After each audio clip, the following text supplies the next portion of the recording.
Hello student, पिछले lecture में हम लोगों ने एवरेज स्पीड को पढ़ा था। आज आइए एवरेज स्पीड पे कुछ न्यूमेरिकल्स को देखते हैं। आपको एक न्यूमेरिकल गिवन है student, an object travels 16 metre in 4 second and then another 16 metre in 2 second, what is the average speed of the object. इस न्यूमेरिकल में स्टूडेंट आपको गिवन है कि कोई एक ऑब्जेक्ट है जो क्या करता है कि 16 मीटर की डिस्टेंस को 4 सेकंड में कवर करता है और फिर 16 मीटर की डिस्टेंस को वो स्टूडेंट 2 सेकंड में कवर करता है। अब आपको बताना है कि what is the average speed of object, उस ऑब्जेक्ट की एवरेज स्पीड क्या होगी। सो स्टूडेंट, किसी भी न्यूमेरिकल को सॉल्व करने के लिए सबसे पहले आप क्या करेंगे कि जो भी आपको डाटा गिवन होते हैं न्यूमेरिकल में, जो आपकी न्यूमेरिक वैल्यू गिवन होती है उसको हम लोग नोट कर लेते हैं। तो यहां से हम लोग लिखेंगे स्टूडेंट कि गिवन दैट आपको पहली डिस्टेंस दी गई स्टूडेंट 16 मीटर, तो S1 इज इक्वल टू हो गया आपका 16 मीटर और टाइम पीरियड कितना गिवन है स्टूडेंट 4 सेकंड। तो मान लेते हैं कि T1 इज इक्वल टू आपका है 4 सेकंड और S2 is equal to student फिर से दिया गया है 16 मीटर और टाइम पीरियड जो है आपका स्टूडेंट वो T2 इज इक्वल टू कितना दिया गया है 2 सेकंड। तो यहां पर ले लेते हैं कि T2 इज इक्वल टू हो गया आपका 2 सेकंड। अब हम लोग जानते हैं कि average speed is equal to होता है,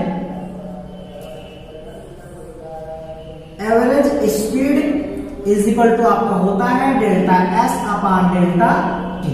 कहने का मतलब ये स्टूडेंट की total distance upon total time is known as average speed. अब यहां से इस वैल्यू को अगर हम लोग रख करके सॉल्व करेंगे तो average speed is equal to आपको मिलेगा स्टूडेंट, सबसे पहले आपको डेल्टा S निकालना होगा और उसके बाद डेल्टा T और दोनों की वैल्यू को लेकर के यहाँ पर रखना होगा। So S is equal to आपका हो जाएगा स्टूडेंट S1 प्लस S2 और delta S is equal to आपका हो जाएगा स्टूडेंट 16 प्लस 16 और delta S is equal to आपको यहाँ से मिलेगा 32 मीटर।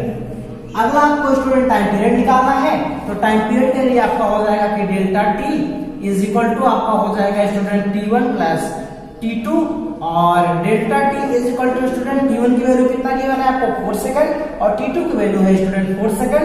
तो यहां से हो जाएगा 4 second plus 2 second is equal to आपका delta T is equal to हो जाएगा स्टूडेंट 6 सेकंड। अब आपको स्टूडेंट टोटल टाइम मिल गया और टोटल डिस्टेंस मिल गया। अब क्या करेंगे कि आप इसको ले आकर के एवरेज स्पीड के फॉर्मूले में रखेंगे। तो यहां से आपको मिलेगा average speed is equal to V average is equal to आपको मिलेगा टोटल डिस्टेंस आपका कितना है 32। तो यहां से हम लोग रखेंगे 32 और अपॉन टाइम पीरियड कितना स्टूडेंट 6 सेकंड। तो यहां से हम लोग रखेंगे 6 सेकंड और जब इसको आप डिवाइड करेंगे स्टूडेंट तो आपका ये आएगा लगभग 5.33 के एवं में कुछ आएगा।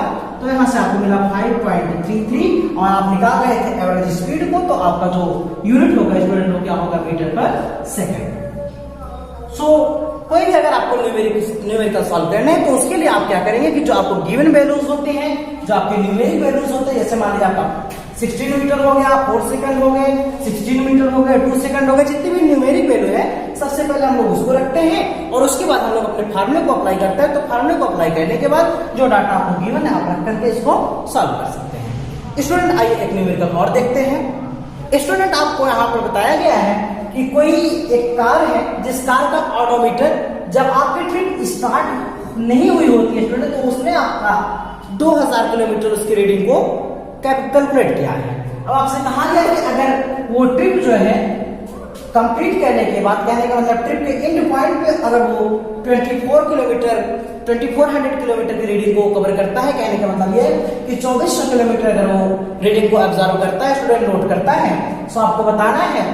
और वो जो बताया गया स्टूडेंट की वो जो ट्रिप है वो आपकी 8 घंटे में की कंप्लीट होती है, 8 आवर में। आपको कैलकुलेट करना है average speed of the car. सबसे पहले आपको कैलकुलेट करना है किलोमीटर पर आवर में और उसके बाद कैलकुलेट करना है मीटर पर सेकंड में। सो ये स्टूडेंट स्टार्ट करते हैं। सबसे पहले हम लोग न्यूमेरिक वैल्यू को लिखते हैं। तो ये लिखते हैं, सबसे पहले आपको दिया गया स्टूडेंट की उसका स्टार्टिंग जो है वो कितना है आपका कि वो स्टार्ट करने से पहले उसकी रीडिंग है 2000 किलोमीटर और स्टार्ट करने के बाद जब वो लास्ट में ट्रिप पे पहुंचता है तो उसकी रीडिंग कितनी है स्टूडेंट 2400 किलोमीटर। कहने का मतलब ये कि 2400 kilometre. One is equal to आपको दिया गया है 2000 किलोमीटर और S2 इज इक्वल टू आपको दिया गया है स्टूडेंट 2400 किलोमीटर। अब टाइम पीरियड आपको दिया है स्टूडेंट कि वो 8 आवर में टोटल टाइम जो स्पीड है उसको क्या करता है, कैलकुलेट करता है। So student time period t is equal to आपको गिवन है 8 आवर। आपको कैलकुलेट करना है स्टूडेंट एवरेज स्पीड, यहां से आपको भी जो है कि वो कैलकुलेट करना है। अब स्टूडेंट एवरेज स्पीड को कैलकुलेट करने के लिए हमारे पास टोटल डिस्टेंस होना चाहिए और टोटल टाइम पीरियड होना चाहिए। आइए देखते हैं। तो सबसे पहले हम लोग क्वेश्चन के फर्स्ट पार्ट को सॉल्व करेंगे स्टूडेंट। तो यहां से देखिए आपका S1 इक्वल टू दिया है 2000 किलोमीटर और S2 इक्वल टू दिया गया है 2400 किलोमीटर।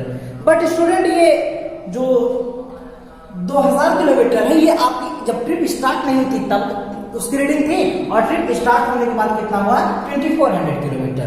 सो अगर आपको S की वैल्यू चाहिए स्टूडेंट तो हम लोग करेंगे क्या कि S2 में से S1 को सब्ट्रैक्ट कर देंगे तो हमको टोटल डिस्टेंस मिल जाएगा कि उसने टोटल डिस्टेंस कितना कवर किया हुआ है। सो यहां से आपको मिलेगा कि S is equal to S2 minus S1।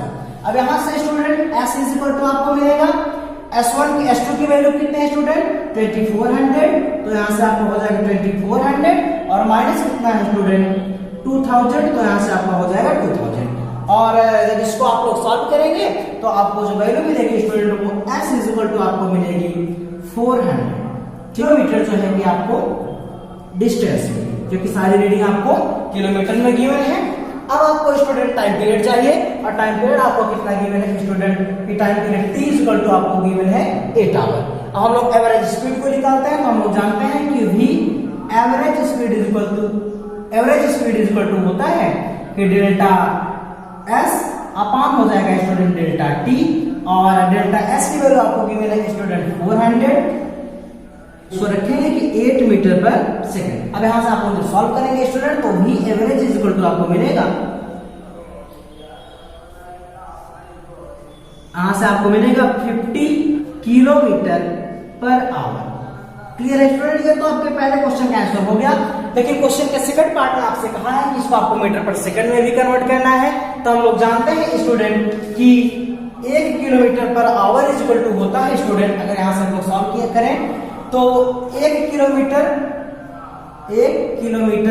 Per hour is equal to होता है स्टूडेंट 5/18 मीटर पर सेकंड। सो स्टूडेंट करते क्या है कि जब किलोमीटर पर आवर में गिवन है वैल्यू को इसी को मीटर पर सेकंड में कन्वर्ट करने के लिए 5/18 से मल्टीप्लाई करवा दिया जाए। Is equal to v average is equal to student हो जाएगा 5/18 और मल्टीप्लाई किससे करेंगे स्टूडेंट 50 से। सो ये आपका जो है मीटर पर सेकंड में कन्वर्ट हो जाएगा। और जब इसको आप सॉल्व करेंगे स्टूडेंट तो v average is equal to आपका हो जाएगा 50 का मल्टीप्लाई करेंगे 5 पे तो हो जाएगा 250 और अपान में स्टूडेंट हो जाएगा 80। और जब आप इसको सॉल्व करेंगे स्टूडेंट तो v average is equal to आपको मिलेगा 13.9 और मीटर पर सेकंड। क्लियर है स्टूडेंट्स? सो इस तरीके से आपके बुक में जितने भी एवरेज स्पीड से रिलेटेड न्यूमेरिकल्स हैं आप उनको सॉल्व कीजिए। आने वाले नेक्स्ट लेक्चर में हम आपको बताएंगे कि वेलोसिटी क्या होती है।